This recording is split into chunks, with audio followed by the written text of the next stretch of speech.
Some of the world's most respected investors are all betting against the US stock market right now. You see, there are certain things happening within the economy right now that really doesn't make any sense. So in this video, we are going to talk about why legendary investors like Burry, Buffett, and Grantham are all betting against the US stock market. Now, before we get too far into this video, I quickly just want to cover Tesla because that is a stock that we're going to be talking about in today's video, but let's get an understanding of what actually happened this year. So we topped in late last year, so that's December 2025, at about $500 exactly. Since then, the stock is now down about 17% and was in fact all the way down at negative 32%, right? We've just broken this sort of bull flag structure, but whether this is going to be an actual breakout, is yet to be seen. We're also just struggling at the 50, 100, and 200 period moving average. Now, I'm not super interested in the technicals behind Tesla. The reason why I'm bringing this up is because there is one specific investor who just shorted this stock. And at first glance, that might confuse a lot of people. Why in the world would someone with, well-respected name of the industry short Tesla? I mean, the stock is looking pretty good, right? We're trading at $400. We're only down 17% from its all-time high. I mean, why in the world would someone do that? Well, it becomes crystal clear once you actually look at the PE ratio for Tesla, okay? So Tesla, at this current moment, trading at $406, has a PE ratio of 372. That is extremely high. Now, when you look at the PE ratio, it immediately becomes clear that Tesla is, not being valued as another automotive company, because if they were, well, then the PE ratio would be significantly smaller. Now, let's have a look at a global competitor for Tesla. Again, Toyota, right? The Japanese car company is down about 30% since its high in February of this year. Now, at first glance, you might sit there and say, okay, well, Tesla has probably done a better job than Toyota. That's why, Toyota is down 30% and Tesla is only down about 15%. But let's have a look at the revenue behind these two companies, right? So for consecutive years, Toyota has managed to beat their previous fiscal year revenue, right? 2023, 279 billion. A year later, it was 298, 2025, 320, and this year they have made $334 billion. And again, it's not done just yet. Now, this is important because it shows that Toyota has consecutively been able to beat their previous year revenue. If we now look at Tesla, you can see quite the opposite. So we had, 2020, 2021, 2022, we had consecutive years of actual growth revenue-wise, but something happened in the year 2023, right? They've been pretty stagnant ever since. So in 2023, they made 96. A year later, it was only 97. And from 2024 to 2025, they actually, made a lot less. So they came in at 94 billion. So when you look at the numbers, right, Toyota is beating Tesla, and it's obviously selling a lot more cars too. Yet when you actually look at the PE ratio for Toyota, you can see a massive difference. Right now, it is only at 11.1. So Toyota is not being valued as some crazy company that it isn't, right? Whereas Tesla, you could make the argument that it's being valued at something it simply isn't. Now, the reason why Tesla has outperformed Toyota this year is partly because of Tesla being a lot closer to the current narrative, which again, of course, is AI. And Toyota obviously has nothing to do with that. Now, Tesla is being priced as an AI company, right? People are betting on the fact that Tesla will be a dominant company within the physical AI sector in the future. They haven't done anything yet, right? They're not really part of the AI narrative. They're just being priced like one, probably because Elon Musk is in charge of the company. Now, the problem with that is the metrics around it. Okay, so yields right now are sitting at 5%. In fact, we peaked in this year at 5.2% or 5.18%. Now, that was the highest yields we've seen since 2007, and that does not support an environment for a stock market to continue making new all-time highs. It just doesn't. You see, historically, right, high yields means a lower stock market, and so they're typically inversely correlated. When we have higher yields, they typically follow rate hikes, which again are also negative for the stock market. And so overall speaking, but the bond market becomes more attractive, cash becomes more attractive, therefore stocks become less attractive, and they are essentially inversely correlated. Except this year, it just didn't happen. We've had a crazy year, yet the yields have just gone parabolic. In fact, the highest level since 2007. So it's ignoring key metrics like high yields. But it's also ignoring inflation sitting at 4.2%, interest rates sitting at 3.75%, and the entire conflict within the Middle East. Now, the consumer confidence, right? Looking at the United States, Michigan consumer sentiment, if we zoom out to a 10-year scale, you can see just how low it actually is.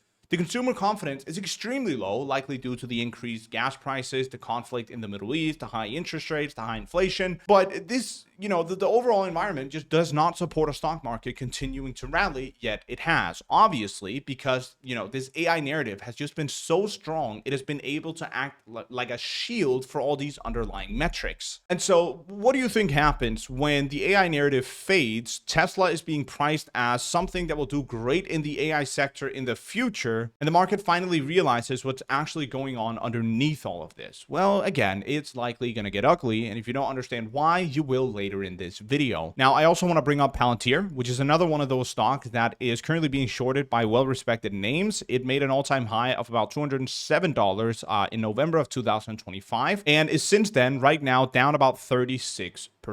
So again, it has not been a phenomenal year for Palantir. Now, the volume has also decreased, significantly. So if we take a look at the rally we had in 2024, 2025, you can see that the volume out here was also a lot higher relative to the volume we are seeing right now. So again, me personally, this is not a company that I would bet my money on, but if you take a look at the PE ratio, it's sitting at 144, right? Which is extremely high. I mean, just ridiculous. Okay, Palantir is being priced as a company that will do almost perfectly in the future. I also want to mention that it has a forward PE ratio at around 90, which again indicates stronger expected earnings growth. They're in fact expecting, Palantir to continue growing at a rapid pace, with perfection essentially. Now that is why Michael Burry, right? Again, the guy that famously predicted the 2008 crash, is currently short Palantir. So he shorted it at $161, and its current price is again about $129. And so he is betting against the US stock market, and specifically this entire AI narrative. He's also short Nvidia, right? He is actively betting against Nvidia, which right now he is, losing money on, given the fact that he shorted it at 174. It's currently trading at 202. But again, this guy who is trying to, and other people that are trying to predict these massive crashes, they are often going to be wrong for a while until they are actually right. Now, again, Burry has made many assumptions throughout the years that have been completely wrong, but I firmly believe that this one makes a lot more sense than the previous ones he has made. Now, there's a post that went extremely viral because Michael Burry recently disclosed newer positions, and one of those was, in fact, Tesla. And so all of a sudden, right, there's a pattern here that becomes incredibly clear. This guy is betting against companies that are severely overvalued in his eyes. Essentially companies that are priced for perfection, right?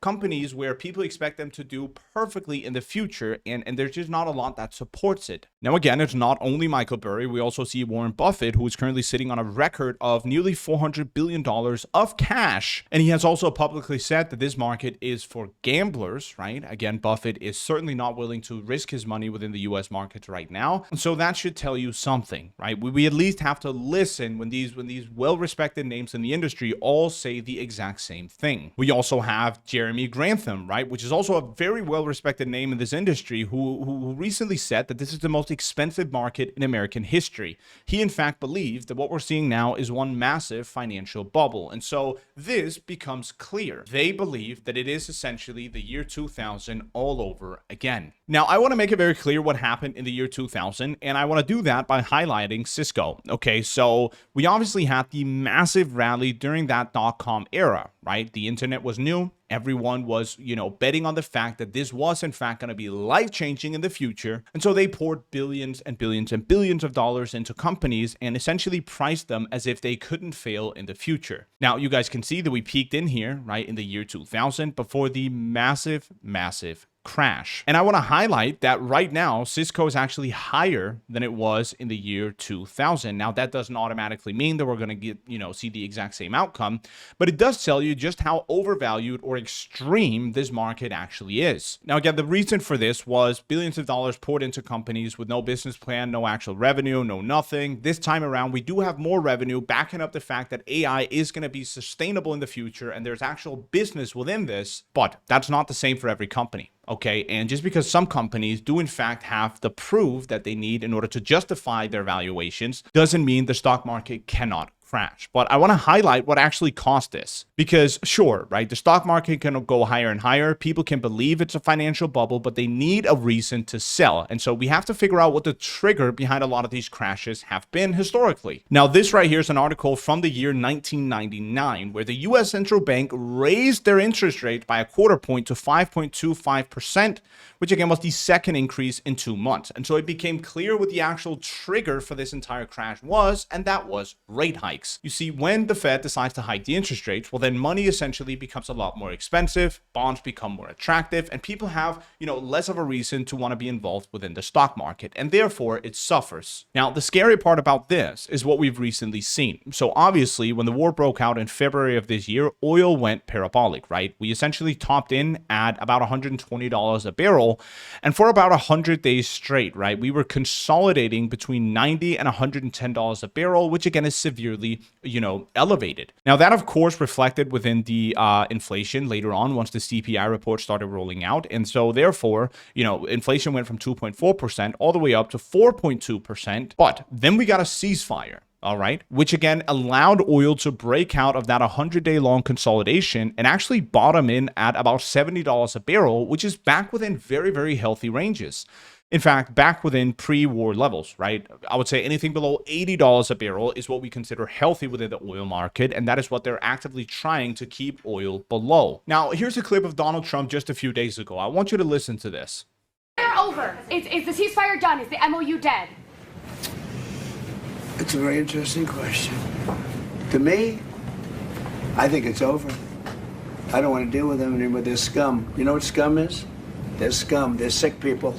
And so a reporter asked Donald Trump if the MOU with Iran was officially over. And of course, you just heard what he said. He thinks it is, and he does not want to deal with Iran because they are, and I quote, scum and sick people. Now, that put the war risk premium back on the table, and we saw a massive increase in oil. Okay, so we in fact were closing in on about $80 a barrel once again. So moving towards that dangerous area. This is a massive problem because the one thing that could, revive the markets and ensure that, well, not ensure, but make it more probable that we in fact do not repeat something like the year 2000 was lower oil prices reflecting within inflation and rate cuts potentially coming back, on the actual table. If oil continues to rise like it's doing right now, inflation is likely going to stay as elevated as it is right now, and that makes it impossible for the Fed to start cutting the rates, which again historically is bullish for the stock market. So we have an inflation rate of 4.2%, and if oil does not remain low as it is right now, well then this is probably going to stay at 4.2% or just continue moving higher. Now, the US job market, right, we're looking at the unemployment rate is doing surprisingly well. So for 3 months, it was steady at 4.3%, but the other day we got great news and it came in at 4.2%. We also have the initial jobless claims, which is sitting at 215,000,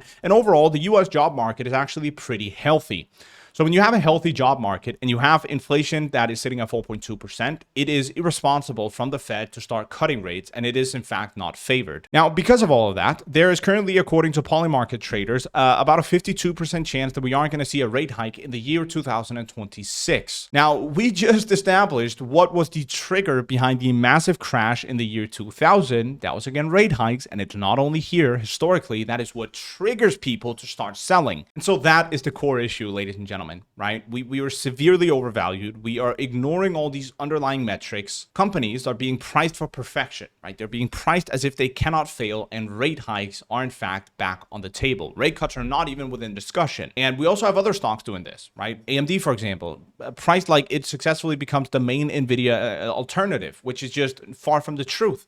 I mean, sure, it can happen, but there's also a strong chance that it doesn't. And you might sit there and wonder, well, what's the problem in this, right? Sure, they might not fulfill all expectations, but does that really matter? Yeah, it does. And there's already one stock that has proved this, which again is Broadcom. So they made a high, right? This is the 7th, I believe, largest company by market cap in the entire world. Now, they made a high earlier this year of about $500. Now, recently, they missed expectations. Not because Broadcom is a bad company or not because their numbers are not looking great, because they are. Investor expectations were just so ridiculous that when they missed them, well, then the stock crashed nearly 20% in a singular session and made a low at nearly negative 30% just a few days later. This is, by the way, one of the largest companies in the entire entire world. Now, what do you think happens if the rest of the stock market does this, right? And things like Palantir, Tesla, and other large companies, AMD, for example, does the exact same. It's going to be brutal, right? And the market is going to realize that the yields are high, inflation is high, consumer confidence is low, and it's just going to be a disaster. And so that is why I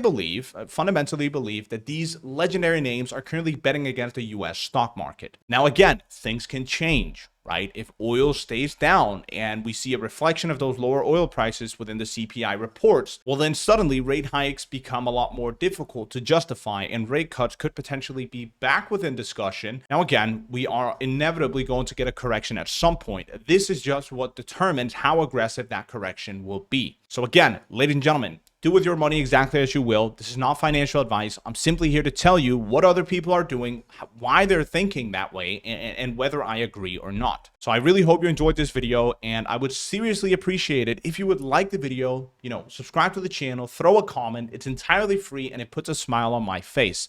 So again, ladies and gentlemen, regardless, I appreciate you for watching this video, and I hope to see you all within my next one.